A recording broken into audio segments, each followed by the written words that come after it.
अब देखिए, अब आप यहाँ तक हमने कितना करा, फोर फीचर की एंट्री हम समझ गए।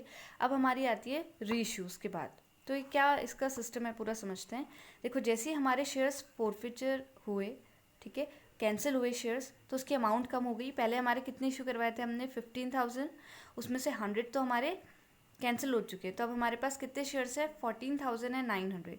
तो कंपनी के पास एक अथॉरिटी है कि वो इन शेयर्स को दोबारा रीइश्यू करा सके मार्केट में, ठीक है, रिमेनिंग शेयर्स जितने भी हैं, ताकि मार्केट से प्रॉफिट मिले कंपनी को।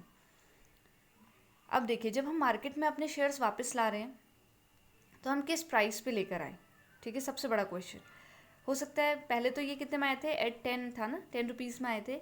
तो हो सकता है अब ये प्राइस डिस्काउंट हो कि 8 9 पे आ रहे हो, या फिर हो सकता है कि ये प्रीमियम पे चल रहे हो, जैसे 10 पे तो ऑलरेडी होंगे, 11 या 12 पे आ रहे हो, ठीक है। तो ये डिस्काउंट और प्रीमियम का कॉन्सेप्ट चलता है, तो ये मार्केट प्राइस के बेसिस पे होंगे।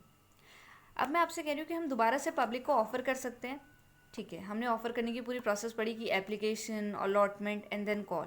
लेकिन नहीं, ये रीइश्यू के टाइम पे नहीं होगा, ये डायरेक्ट लॉन्च होगा, ठीक है, क्योंकि वो इन प्रोसेस से ऑलरेडी हो चुका है, ठीक है। अब आपने देखो डायरेक्ट लॉन्च कैसे करना है, इसकी एंट्री है, ये री इश्यू की एंट्री है, ये फोर फीचर की थी, ठीक है। री इश्यू की एंट्री क्या है, bank account debit, share forfeiture account debit to share capital. अभी समझते हैं कैसे आए।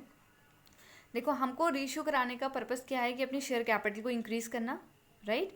यहाँ पे हमने शेयर कैपिटल डेबिट करी थी, लॉस था, यहाँ पे वो इंक्रीज़ कर दिया है हमने। इंक्रीज़ करना हमारा पर्पस है इतने से, तो हमने ये अमाउंट यहाँ पे लिख ली, ठीक है, कि जो हमारे शेयर्स कैन फोरफिटेड हो चुके हैं, हमको दोबारा से जनरेट करने। तो 1,000 हो गया, राइट। लेकिन बैंक में हमारे पास कितना पैसा आएगा, हम तो उसकी अमाउंट कितने दे रहे हैं, 9 रुपये में जा रहा है ना वो शेयर।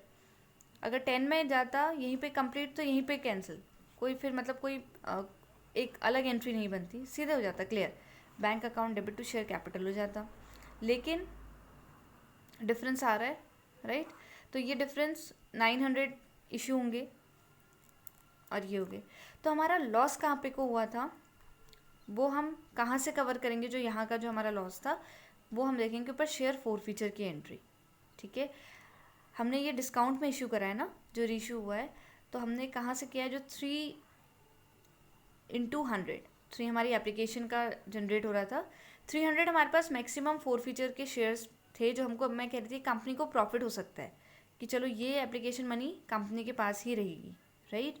तो अब क्या करेगी कंपनी, इससे पेमेंट करती है। तो यहाँ पे आता है शेयर फोर फीचर, और हमको कितना का लॉस हुआ है, सिर्फ 1, तो 1 × 100, इसको आपने डेबिट करा अगेन, अब आपके क्या हो गए, इक्वल आ चुके हैं।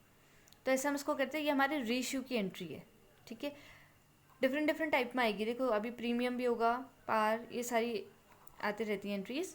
तो ये कुछ ऐसे जनरेट होती हैं। आई होप आप समझ गए होगे, क्योंकि हमको अपनी शेयर कैपिटल इंक्रीज़ करनी है, इसलिए ये एंट्री ऐसे हुई है। शेयर कैपिटल अब यहाँ क्रेडिट हो जाएगी, लेकिन बैंक में तो हमारे पास कितना पैसा आता है, सिर्फ 900, राइट।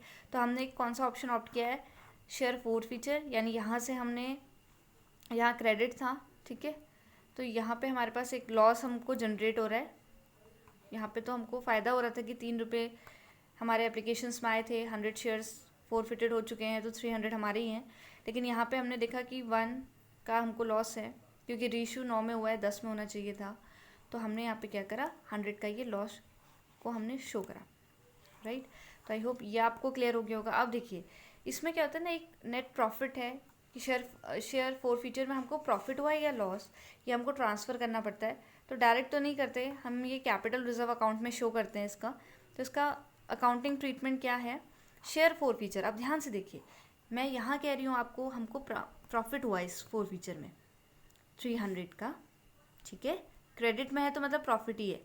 यहाँ लेकिन मैं कह रही हूँ कि यहाँ तो हमें लॉस है, क्योंकि हमने ये अमाउंट यहाँ से बेयर कर ली, ठीक है, पेमेंट 100। तो यानी शेयर फोर फीचर में अमाउंट अब कितना बचा, 300 माइनस 100, राइट, तो 200। तो ये 200 अमाउंट हमारा अब कहाँ ट्रांसफ़र हो जाएगा, टू कैपिटल रिजर्व अकाउंट, ठीक है। तो ये आपका जो शेयर फोर फीचर है उसका अमाउंट यहाँ ट्रांसफ़र हो जाएगा। अब आई होप आपको ये बहुत बेसिक है, अभी जो मैं फोर फीचर की एंट्री करा रही हूँ ये क्लियर हो गई होगी जैसे ये वीडियो आप देखोगे, ठीक है। उसके बाद जो भी आपके क्वेश्चन क्वेरीज होंगे, प्लीज़ उसको आप पुटअप करो। और फिर मैं ऐसी, अभी क्या होगा ना, बाद में आप देखोगे रीइश्यू भी हमारा par premium discount, forfeiture भी, पार, प्रीमियम, डिस्काउंट, ऐसे करके चलता है, ठीक है। तो हमें वो बहुत सारी चीज़ें कंसिडर करनी है, तो ये बिल्कुल बेसिक है इतना समझना। आई होप आपको इतना क्लियर हो गया होगा, ठीक है। Thank you so much.